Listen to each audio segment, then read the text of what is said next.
दोस्तों, हमारा ब्रह्मांड बहुत विशाल है और उसके बाद विशालता में हमारी बारी आती है हमारी गैलेक्सी की।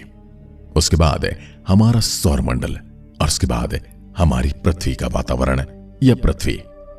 परंतु सौरमंडल कितना विशाल है ये भी हमारे लिए एक रहस्य का विषय है।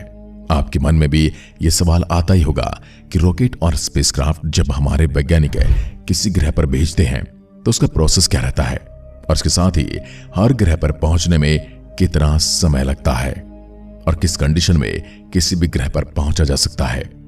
जब हम यहां से कोई रॉकेट छोड़ते हैं तो वह ग्रह वहां पर मौजूद होता है या फिर नहीं। अब ऐसा भी नहीं है कि हमारे वैज्ञानिकों को किसी एक ग्रह पर टारगेट फिक्स करके उस पर रॉकेट भेजना होता है। ऐसा इसलिए क्योंकि सभी ग्रह सूर्य के चारों ओर चक्कर लगा रहे होते हैं। वो गतिमान है, इसलिए वो एक जगह पर तो होते ही नहीं। इसलिए एक फिक्स टारगेट या पॉइंट ढूंढना आसान नहीं होता। दोस्तों, रॉकेट को कुछ इस तरह से भेजा जाता है कि वह ऐसे पॉइंट पर सही समय पर पहुंच जाए जहां पर हमारे वैज्ञानिकों ने अनुमान लगाया है कि वह ग्रह जहां पर इस रॉकेट को भेजा जाना है वो भी उस पॉइंट तक उस समय तक पहुंच जाएगा जब हमारा रॉकेट वहां पर पहुंचेगा और फिर हमारा रॉकेट उस ग्रह की ग्रेविटी में घुस जाएगा। लेकिन फिर भी ये सब इतना आसान नहीं रहता।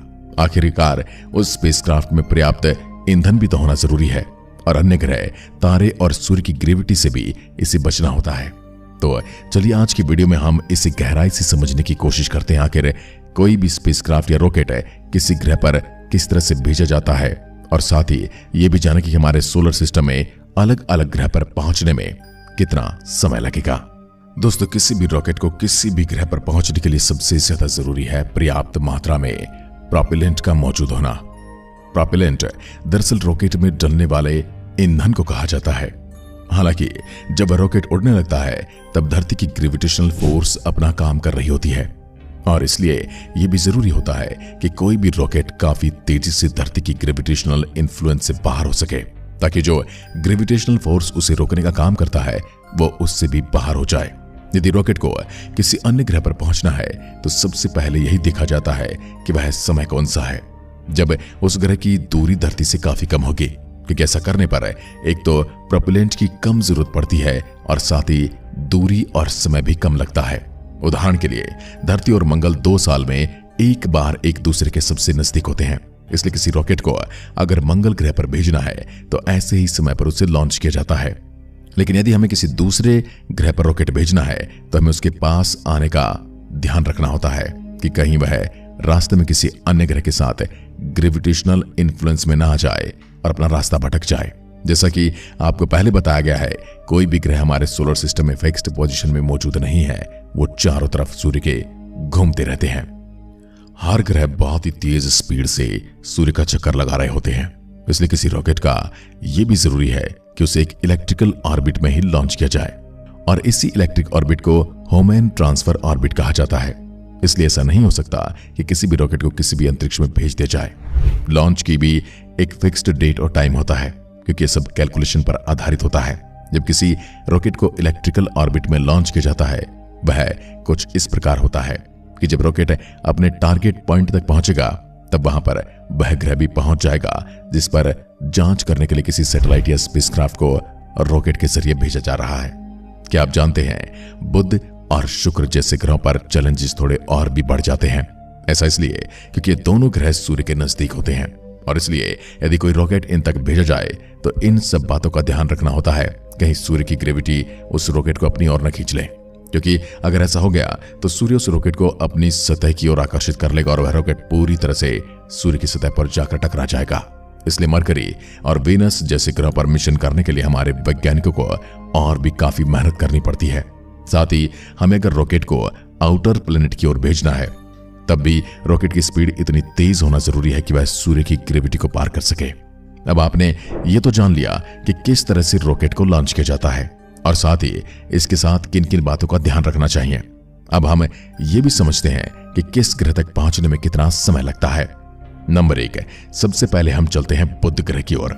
यह ग्रह सूर्य का सबसे नजदीकी ग्रह और साथ ही हमारे सोलर सिस्टम का सबसे छोटा ग्रह भी है। मरकरी ग्रह हमारी पृथ्वी से 91 मिलियन किलोमीटर दूर है, लेकिन आपको इस बात जानकर हैरानी होगी कि इस ग्रह पर अब तक काफी कम मिशन भेजे गए हैं। ऐसा इसलिए क्योंकि इस ग्रह पर रॉकेट या फिर स्पेसक्राफ्ट को भेजना काफी मुश्किल होता है, क्योंकि जब कोई रॉकेट मरकरी की तरफ जाता है तो इस बात की काफी ज्यादा संभावना होती है कि सूर्य की ग्रेविटी उस रॉकेट को अपनी ओर खींच लेगी और उसे नष्ट कर देगी।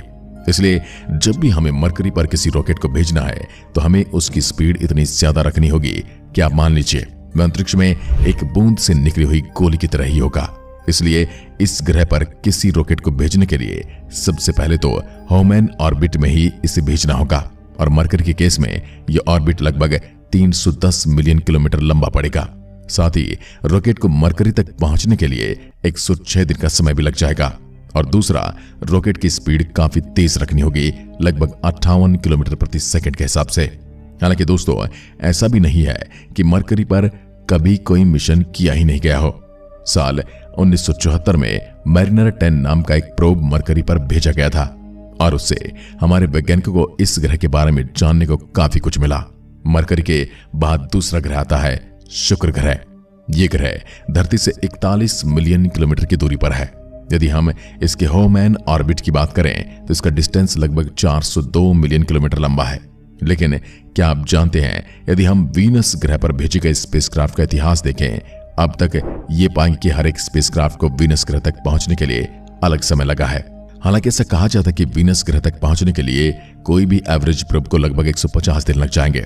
साल 1961 में वीनस ग्रह पर पहला मिशन किया गया और वेनेरा 1 नाम के एक प्रोब को लॉन्च किया गया।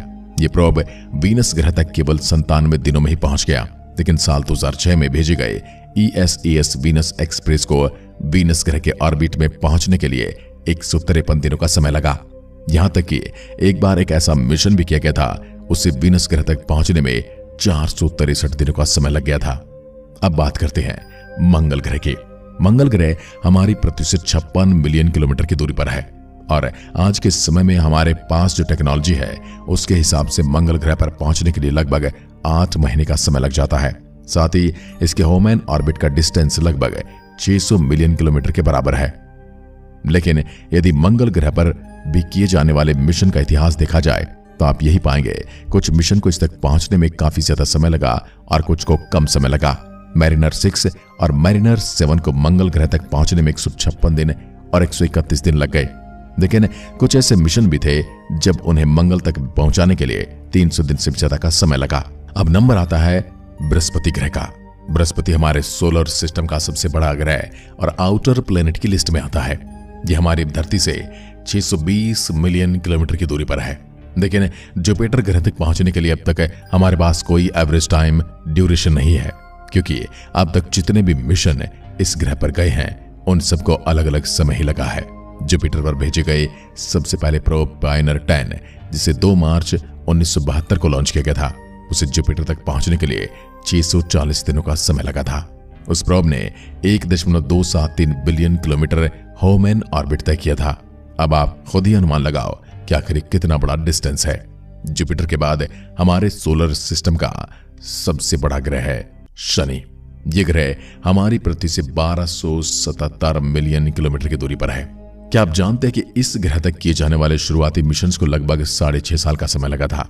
साल 1980 में वॉयेजर 1 को भी शनि ग्रह की ओर भेजा गया, लेकिन रास्ते में इसका एनकाउंटर जुपिटर ग्रह से हो गया। हालांकि एनकाउंटर ऐसा था कि जुपिटर ग्रह की वजह से इसे अपनी स्पीड बढ़ाने में मदद मिली, क्योंकि ये जुपिटर से इतनी दूर था कि इसकी ग्रेविटी तो उस पर असर कर रही थी पर उसे अपनी ओर खींच न सके।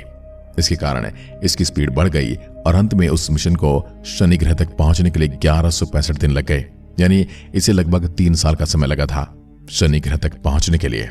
लेकिन जब इसके बाद वॉयेजर 2 को भेजा गया तब उसे लगभग 4 साल का समय लगा था। अब बात करते हैं यानी अरुण ग्रह। हमारी पृथ्वी से लगभग 2720 मिलियन किलोमीटर की दूरी पर है। अब आप खुद सोचिए, जब सैटर्न ग्रह पर पहुंचने के लिए 6 साल का समय लगा, तो यूरेनस तक पहुंचने के लिए और भी ज्यादा समय लगता होगा, क्योंकि यह ग्रह काफी दूर है। अब तक हमने इस पर केवल एक ही मिशन किया है। वॉयेजर 2 को इस पर पहुंचने के लिए लगभग 8.5 साल का समय लग गया था।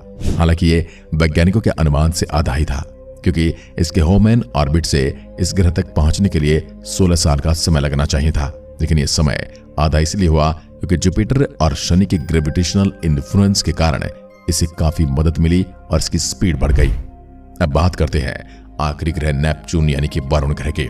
इसका मिनिमम डिस्टेंस हमारी पृथ्वी से 4347 मिलियन किलोमीटर है। इस ग्रह पर भी अब तक केवल एक ही प्रोब पहुंचा है, जिसका नाम है वॉयेजर 2। इसका भी एनकाउंटर यूरेनस ग्रह से हुआ था। इसे पृथ्वी से नेपच्यून तक पहुंचने के लिए 12.5 साल का समय लगा था।